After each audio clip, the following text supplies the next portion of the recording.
दूसरा panel discussion है आज का हमारे पास। आज हमारे एजेंडा में टोटल 3 पैनल डिस्कशंस है। This is the second one that's set to happen right now. इसका टॉपिक है redefining customer experience for the member centric model of cooperative banks. मैं वापस सेम चीज़ ही करने वाला हूँ। मैं पहले हमारे ऑनरेबल मॉडरेटर को इंट्रोड्यूस करने वाला हूँ, उसके बाद हमारे जो ऑनरेबल स्पीकर्स हैं उनको इंट्रोड्यूस करने वाला हूँ, एंड देन मैं रिक्वेस्ट करूँगा कि हमारे honourable moderator and all the wonderful panelist and speakers सब एक साथ हमें स्टेज में ज्वाइन करें। Ladies and gentlemen, to moderate this session, we have with us today the presence of Padma Bhushan Bahadure, CTO, NUC FDC. And to join Padma Bhushan ji on stage, we have with us today Vitthal Dhanani, CEO, Varacha Cooperative Bank, Aarti Dhole, Joint MD Cosmos Bank, Srinivas Rao, CIO, Saraswat Bank, O'Neill Nunes, CIO, Basen Catholic Cooperative Bank, and Chandra Shekhar Sathe, CIO, Janata Sahakari Bank, Pune. मैं request करूंगा हमारे सब speakers को and honourable moderator को to please kindly join us over here on stage, and maybe please take your seats as per the display over here. So yeah, I think that would be ideal. If we can all sit as per the photos, that would be ideal. Yeah, that looks better. Also more aesthetic frame में ना. Thank you. Perfect. We're waiting for one of our speakers. So I think so. One of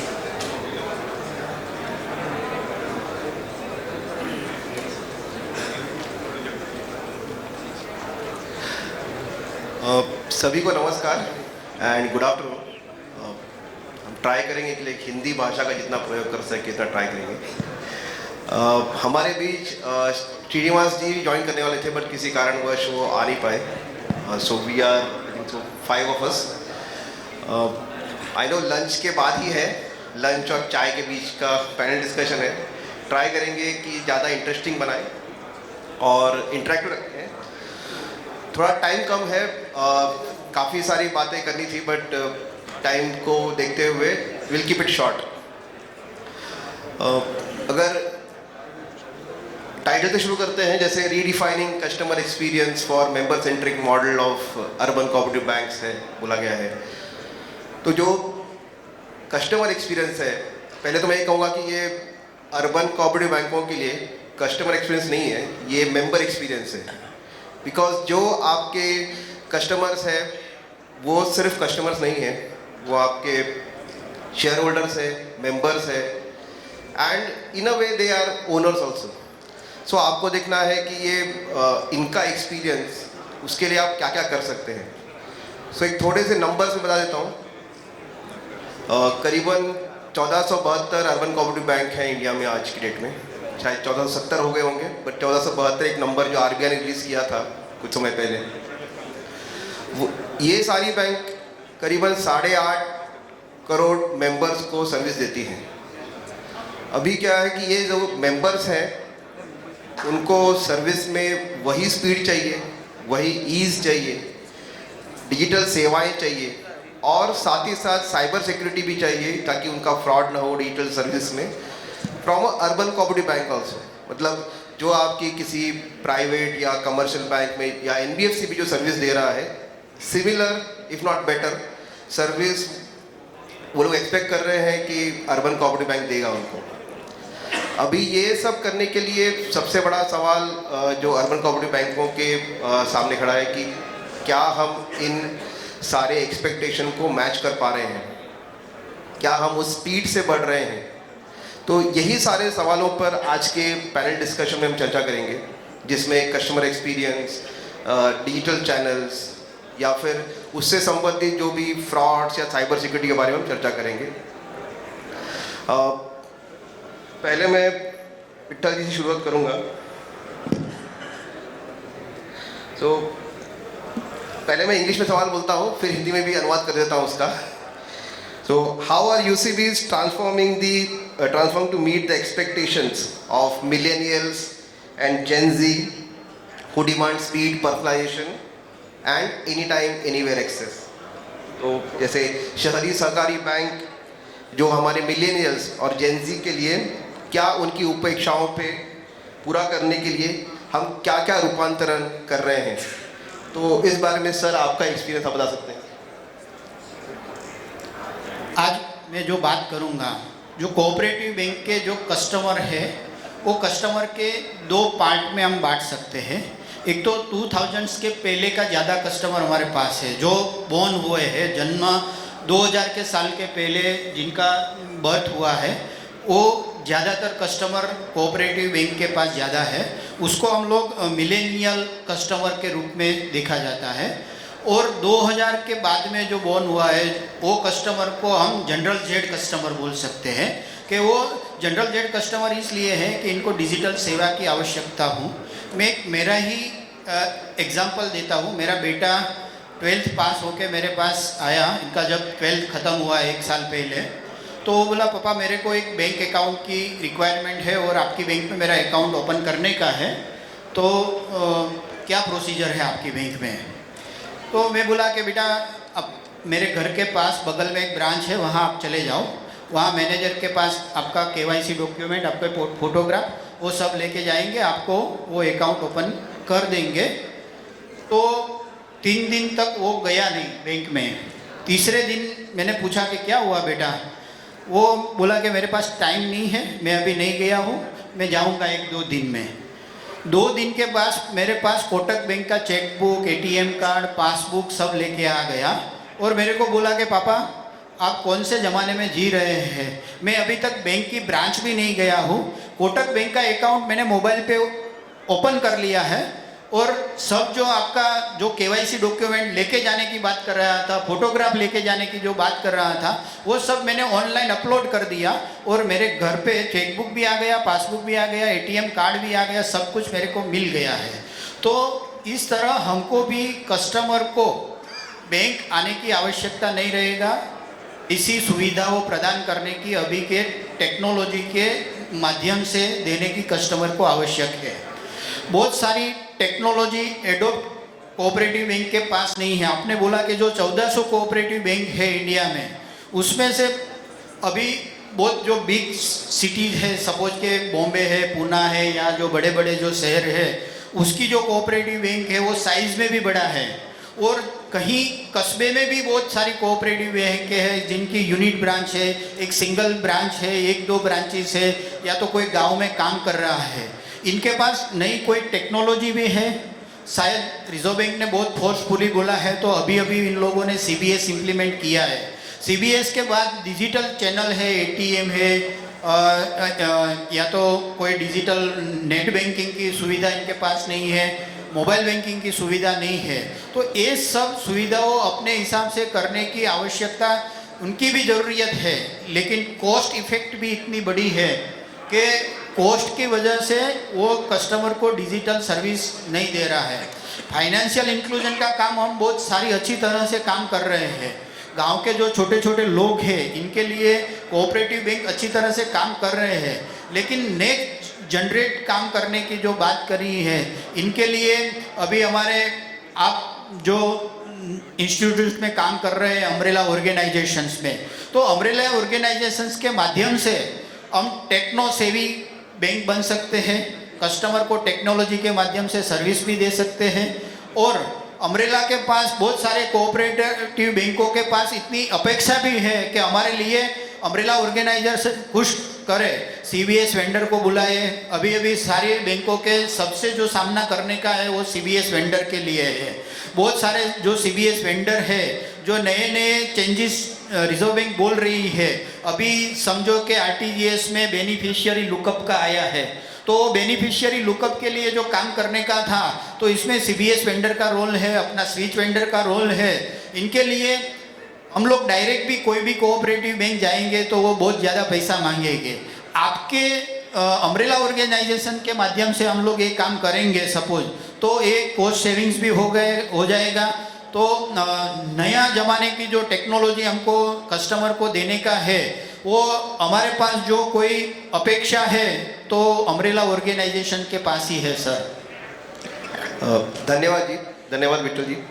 umbrella से जो आपके या सभी बैंकों की जो एक्सपेक्टेशन है वो उसके बारे में अंत में बताऊंगा। शुरुआत में आज सुबह प्रभात जी हमारे जो CEO है उन्होंने भी बताया।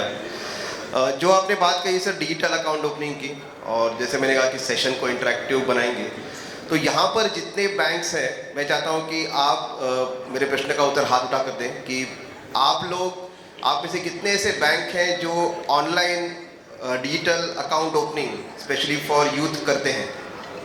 Can we have some show of hands please? कोई ऐसा बैंक कर रहा है यहाँ पर? ओके, सो एक नंबर बता दूं सर आपको कि करीबन 65% ऑफ द कस्टमर्स ऑफ जो अर्बन कोऑपरेटिव बैंक है वो 45 ईयर्स से कम उम्र का है। तो ऐसे नहीं है कि मतलब ओल्ड जनरेशन कस्टमर्स हैं, मिलेनियल्स भी हैं उसमें और जेनजी भी है, बट ऐसे कस्टमर्स को सर्विस न देने के कारण वो कस्टमर चर्न, कस्टमर प्रोपेंसिटी में इशू आ रहा है। दूसरा एक सवाल जो कस्टमर एक्सपीरियंस या मेंबर एक्सपीरियंस के लिए होता है कि any time anywhere access.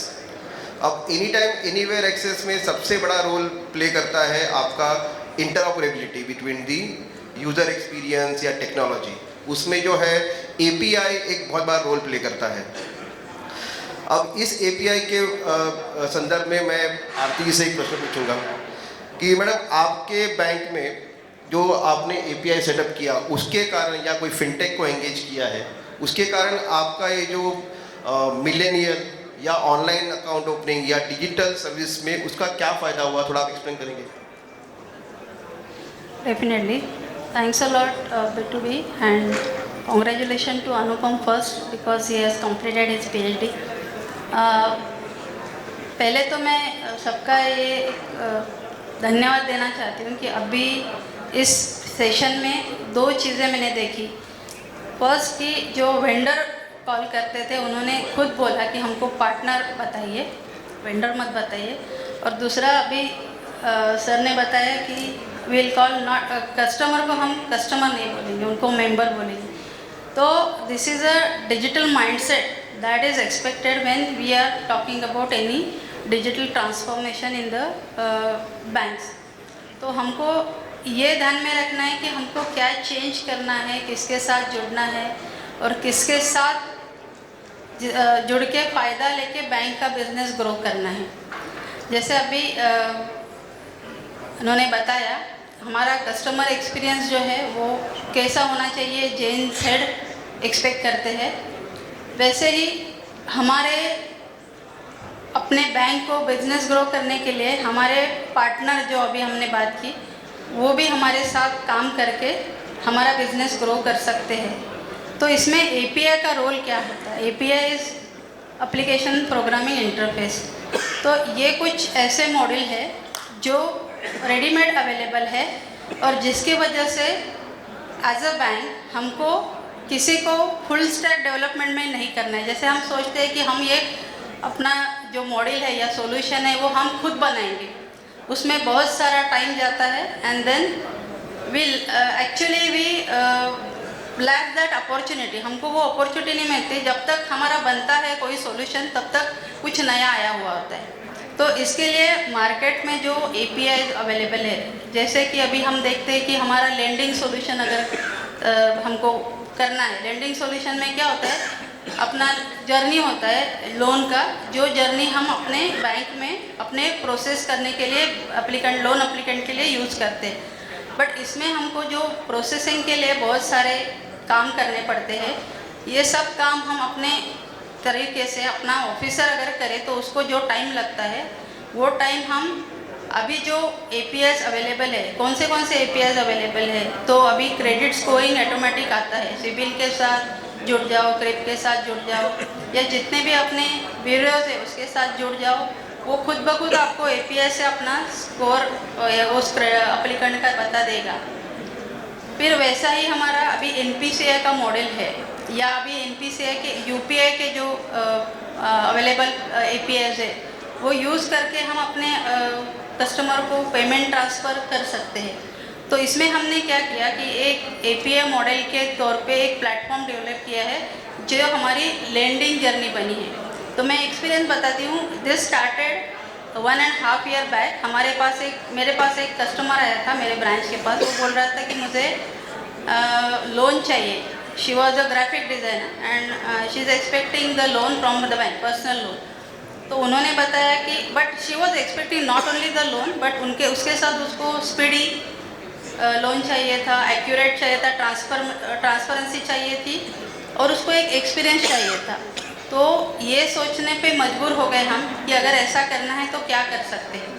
Then we actually started developing the lending journey. तो लेंडिंग जर्नी में हमारे बहुत सारे मॉडल होते हैं, जैसे अगर जीएसटी का डेटा हमको मिलता है तो उसके हिसाब से हम वो बोरोवर का जो टर्नओवर है वो पता कर सकते हैं, या फिर उसके साथ उसका जो रिटर्न है वो भी हम ले सकते हैं। जैसे आईटीआर का डेटा है उसके साथ हम इनकम कितना है वो आईटीआर भर रहा है कि नहीं है ये पता कर सकते हैं। और अभी मैंने जैसे बताया ये क्रिप और सिबिल का लेके हम स्कोरिंग भी कर सकते हैं। ऐसे बहुत सारे एपीआई मॉडल यूज़ करके हमने लेंडिंग जर्नी बनाई और इसके हिसाब से अभी जो 8 दिन में हमारा प्रोसेसिंग होता था, या कोई भी बैंक का एक प्रोसेस होने के लिए लोन का 7 या 8 दिन जाते हैं, now it is almost 1 hour journey personal loan के लिए। So this is experience which we are giving to the customer. तो ये एपीआई का बहुत महत्व है, ये हमारा बहुत सारा काम आसान कर देता है। अगर हमको क्लाउड की जर्नी चाहिए तो हम क्लाउड नेटिव एप्लीकेशन लेते हैं, तो हम जैसे बैंक जो हम अपने लार्ज कमर्शियल बैंक के तरह से हम अपना जो टेक्स भी ये है स्टाफ है वो मेंटेन नहीं कर सकते। हमारे यहाँ लिमिटेड कंस्टेंट है, हमारे यहाँ पे लिमिटेड रिसोर्सेस है, आईटी का बजट कम होता है, फिर उसके बाद हमको उसी लीगेसी सिस्टम में करना है। तो इन सब के लिए अगर हम एपीआई का यूज़ करते हैं तो it is bridging the gap between our legacy system and its future ready जो है। तो ये यूज़ करके हम अपना जो प्लेटफॉर्म है, अपना जो यूसीबी का प्लेटफॉर्म है जो लीगेसी है उसको फ्यूचर रेडी बना सकते हैं। तो अभी इसमें हम कौन से सर्विसेज दे सकते हैं, ये आप अगर जस्ट इमेजिन करो कि अगर कोई JNZ का यूथ कस्टमर हमारे यहाँ आता है और उसको डिजिटली अकाउंट ओपन करना है, तो eKYC का और डिजी लॉकर का इस्तेमाल करके हम उसको अकाउंट ओपनिंग का एक्सपीरियंस दे सकते हैं, क्योंकि वो रेडीली अवेलेबल है। हमको सिर्फ क्या बनाना है, एप्लीकेशन फॉर्म बनाना है जो हमारे एपीआई के साथ जुड़ जाए, तो हमको उस अकाउंट का पूरा इन्फॉर्मेशन मिल जाएगा और हम उसको जैसे कि कोटक करता है वैसे हम भी कर सकते हैं, बट हमको पता होना चाहिए कि कैसे करना है, ये ज़रूरी है। या फिर अगर अभी मैंने जैसे बोला कि पेमेंट करना है, तो पेमेंट के लिए हम NPCI का जो प्लेटफॉर्म है यो यूज़ करते हैं, जिसके हिसाब से हमको रेडीली ट्रांसफ़र एक बैंक से दूसरे बैंक में मिल जाता है। या लोन एप्लीकेशन है तो उसको प्रोसेस करने के लिए हम अभी बहुत सारे पार्टनर हमारे यहाँ अवेलेबल है, स्कोमी है, परपियस है, कर्जा है, बट ये बड़े हैं, इससे छोटे भी लोग काम कर रहे हैं, इनके साथ जुड़ के हम लोन का एक्सपीरियंस भी दे सकते हैं। तो this experience gives a different all together banking experience to the customer. तो जो हम कर सकते हैं वो अभी हमको अपने कॉस्ट इफेक्टिव वे से करना है और हम कर सकते हैं। Thank you madam. जो आपने बात कही एपीआई के बारे में, उसमें जस्ट 2 इनपुट देता हूँ। अभी रिसेंटली हमने आरबीआई और आरबीआई इनोवेशन हब इनके साथ मिलके 16 बैंकों का एक वर्कशॉप किया था ऑन यूनिफाइड लैंडिंग इंटरफेस। एक शुरुआत है, टारगेट है कि सभी बैंकों को ये सेवा मिल जाए, ताकि जो मैडम ने कहा कि जो क्रेडिट ब्यूरोज हैं, पैन है, यूडाई आधार के लिए है, और सारे जो जहाँ से हम लोग इंफॉर्मेशन लेते हैं, सैलरी स्लिप्स है, ये सब को एनालाइज करने के लिए और इन क्रेडिट अप्रेजल या फिर उसकी जो कस्टमर की या मेंबर की क्रेडिबिलिटी एंड हिज एपेटाइट वो जानने के लिए हमने ये पायलट वर्कशॉप किया था। ये 16 बैंकों का ऑनबोर्डिंग प्रोसेस शुरू है अभी, एंड देन पैरेलली हम लोग एक बार ये ऑनबोर्ड हो जाए तो हम लोग बाकी सारे बैंकों को भी ऑनबोर्ड करने का सोच सकते हैं। इससे फ़ायदा ये है कि ये सारे ULI के थ्रू आपको अलग अलग API कॉल नहीं करने पड़ते हैं, एक ही API कॉल में आपको सारा इन्फॉर्मेशन मिलेगा। जो आपका कस्टमर है, टू बी कस्टमर है या टू बी मेंबर है, उसका KYC data, POI, proof of identity, proof of address, फिर उसका कहाँ कहाँ उसने लोन लिए, सिबिल स्कोर मान लीजिए या क्रिप्स का स्कोर है, और भी ऐसे करीबन 60 डिफरेंट पैरामीटर्स हैं जो आपको पता चल सकते हैं एट एन अफोर्डेबल कॉस्ट। तो वो आप वर्कशॉप कर रहे हैं, एक ये है। दूसरा, बहुत बार ऐसा होता है कि अर्बन कोऑपरेटिव बैंक्स में या जनरली बैंकिंग में अगर सैलरीड कस्टमर है कोई, तो उसका बैंक स्टेटमेंट से रीड करने के लिए, एनालाइज करने के लिए काफ़ी टाइम जाता है, एक ऑफिसर रखना पड़ता है, ऑफिसर। और अभी क्या हो गया है, पिछले कुछ वर्षों से सभी के बैंक स्टेटमेंट जो पहले 3-4 पेज के होते थे, अभी वो 20, 30, 40 पेज के हो गए हैं, जस्ट बिकॉज ऑफ यूपीआई।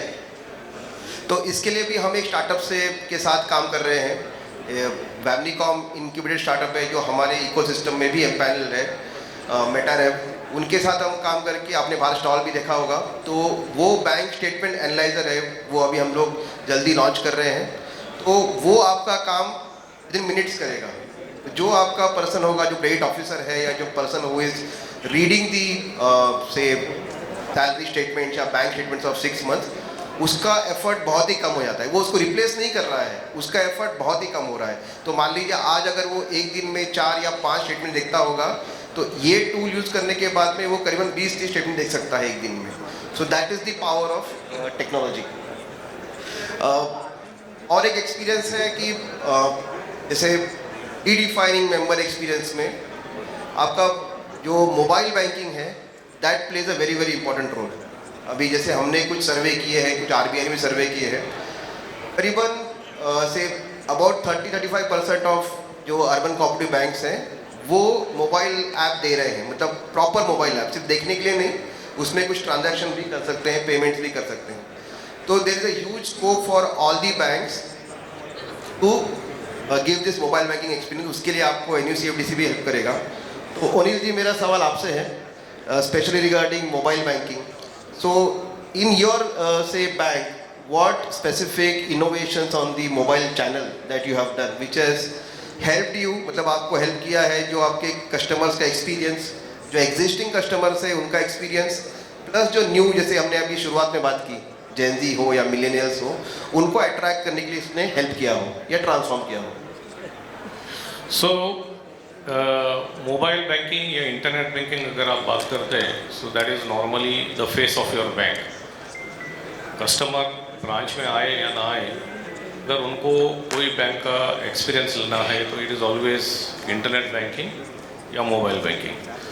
हम लोग का ऐसा कुछ इनोवेशन तो नहीं हुआ, लेकिन एक्सपीरियंस ऐसा था कि जो लेगेसी सिस्टम था जिसमें इंटरनेट बैंकिंग और मोबाइल बैंकिंग डिप्लॉयड थे, वो एक्सपीरियंस अलग रहता था। इंटरनेट बैंकिंग में सर्विसेज XYZ अवेलेबल थे, मोबाइल बैंकिंग में अलग अलग अवेलेबल थे। एक कॉमन एक्सपीरियंस नहीं आता था, कस्टमर्स का हमेशा कंप्लेन रहता था। तो जब भी हमारा अपग्रेड हुआ, सिस्टम अपग्रेड हुआ, तो हम लोग सिंगल एप्लीकेशन डिप्लॉय किया विच इज़ हाइब्रिड, यानी कि जो इंटरनेट बैंकिंग का जो आपका इंटरफेस है, वो सेम इंटरफेस हम मोबाइल बैंकिंग पे ही ला दिया, ताकि आपको रीलर्न ना करे। कभी कभी क्या होता है, अगर इंटरनेट बैंकिंग का एप्लीकेशन अलग है, मोबाइल बैंकिंग का एक इंटरफेस अलग है, तो ढूंढना पड़ता है कि भाई NEFT करना है तो कहाँ से जाना है, या ट्रांसफ़र करना है कहाँ से जाना है, बैलेंस लिखना है कहाँ पे जाना है। 2 जगह अलग अलग एक्सपीरियंस रहता था। तो वो हम लोगों ने कॉमन कर दिया ताकि वहाँ से एक सिंगल एक्सपीरियंस आ जाता है यूज़र्स को।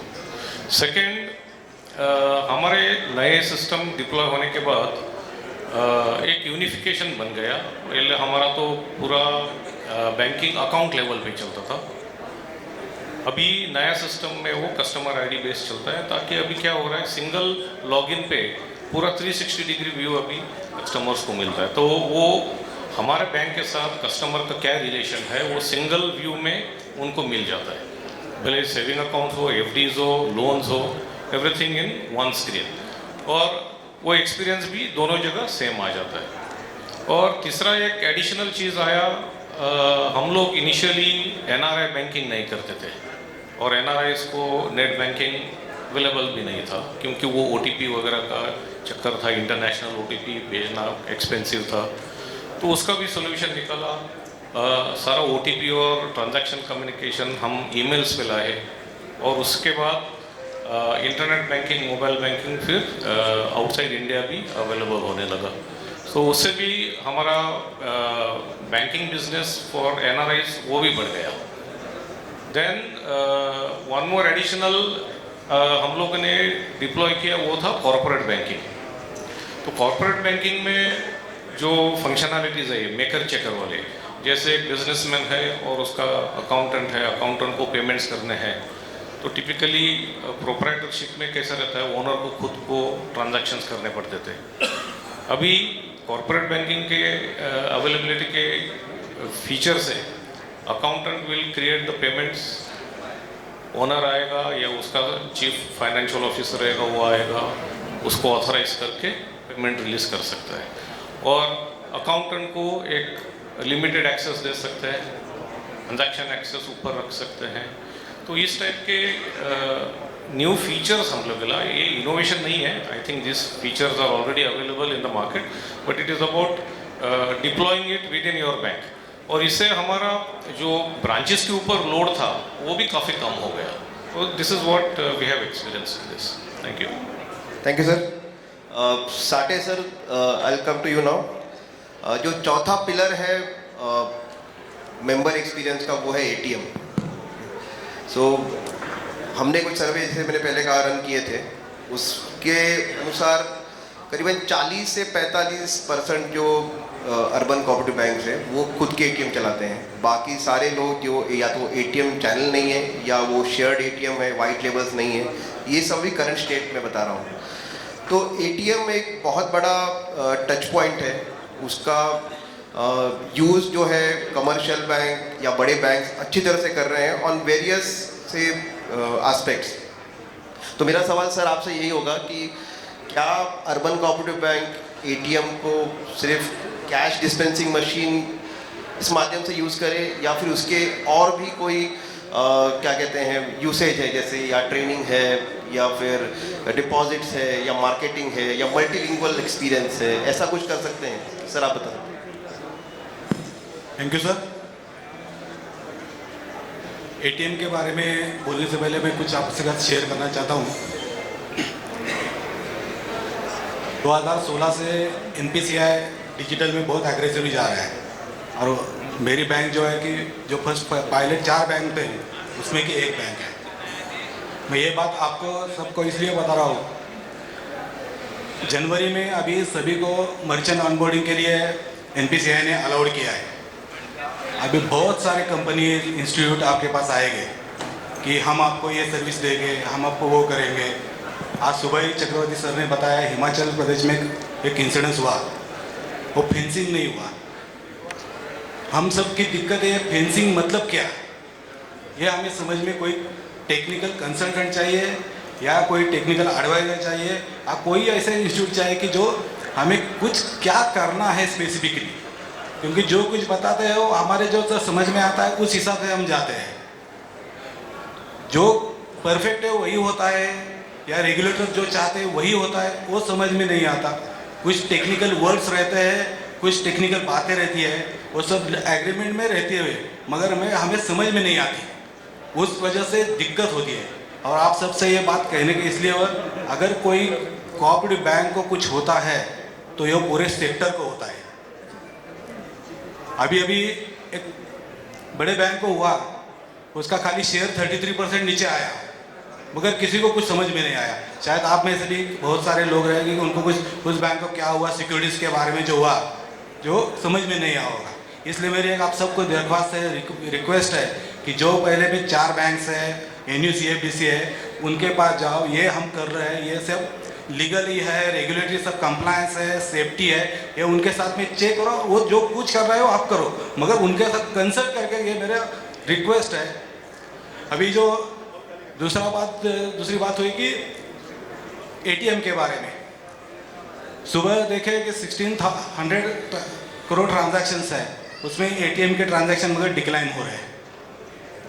ये सब आप सब लोग जानते हैं UPI और उसके वजह से हो रहे हैं, मगर हम लोग ATM का यूज़ कैसे कर सकते हैं? अभी जब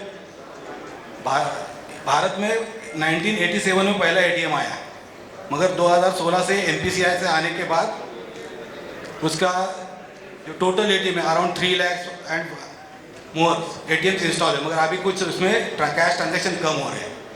अपने कोऑपरेटिव बैंक का अगर उसमें देखें अगर हम एटीएम के साथ खाली एटीएम नहीं रखते, उसके साथ रिसाइकल भी हमने इंस्टॉल किया हमारे बैंक में ही।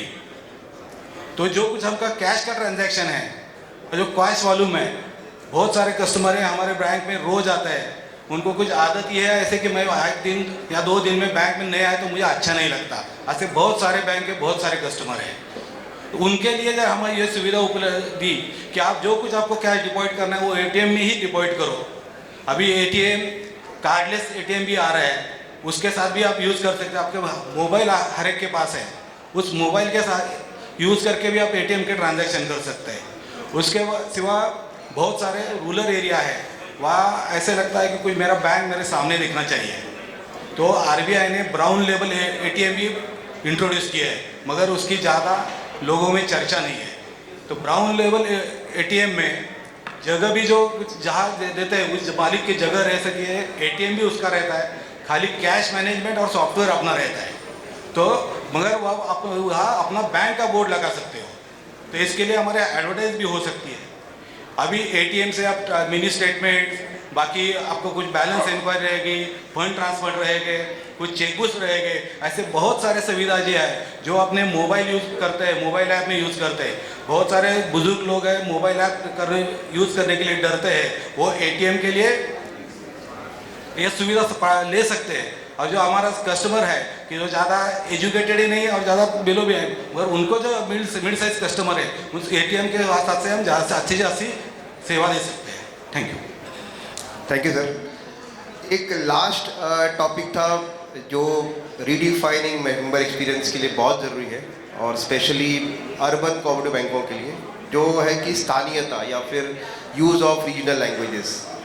तो जैसे अराउंड 65-70% ऑफ द कस्टमर जो है अर्बन कोऑपरेटिव बैंक के वो Tier 2, Tier 3 सिटीज़ में है। तो रीजनल लैंग्वेजेस पे काम करना बहुत ही ज़रूरी है।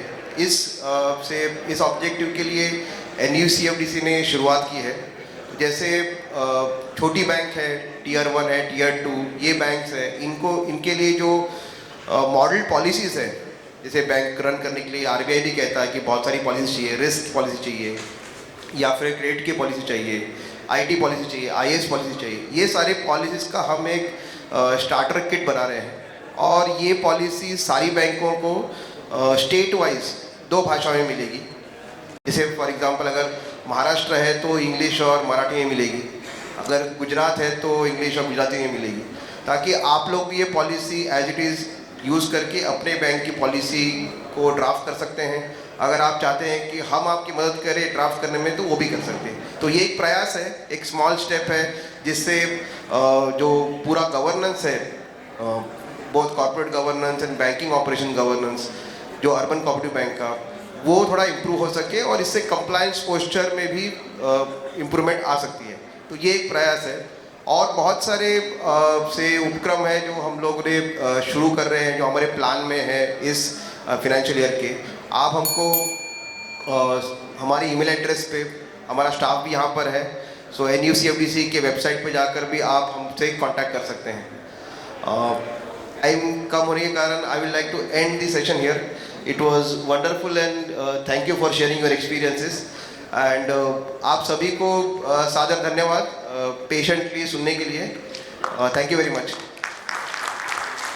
Thank you so much. And आप लोगों को मैं रिक्वेस्ट करूंगा और जोर से ताली बजाने के लिए। जब फुल हाउस मुझे दिखता है और मजा आ जाता है, see the impact and the loudness. I request all of you to please kindly wait, and मैं बुलाना चाहूंगा स्टेज पे mister Ashish Shrivastava to kindly please give away the mementos to all of them over here. What I'm going to do is I'm going to be requesting our honorable moderator Padma Bhushan ji to please give away the memento to our panelists, and then मैं बुलाना चाहूँगा आशीष जी को to give away the memento to our honorable moderator. Ladies and gentlemen, you know the drill. एक photo picture moment के time पे आप लोग ताली बजाओगे, वो जो फोटोज आएंगे वो और ज्यादा प्यारा आएगा, I'm sure. See, this is what it is. You need to clap now. Thank you.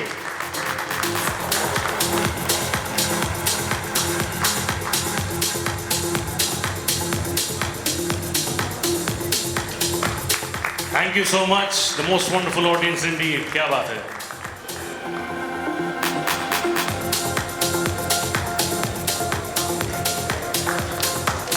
Thank you so much.